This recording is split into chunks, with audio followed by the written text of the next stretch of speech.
Magpapatupad ng citywide liquor ban ang pamahalaang lungsod ng Quezon City sa Lunes, ika-27 ng Hulyo, kasabay ng ikalamang State of the Nation Address ni Pangulong Ferdinand Marcos Jr. sa Batasang Pambansa.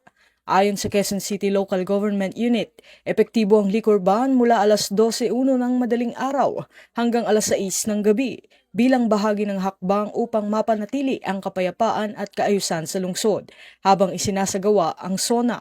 Kasabay nito, suspendido rin ng klase sa lahat ng antas sa mga pampubliko at pribadong paaralan sa Quezon City.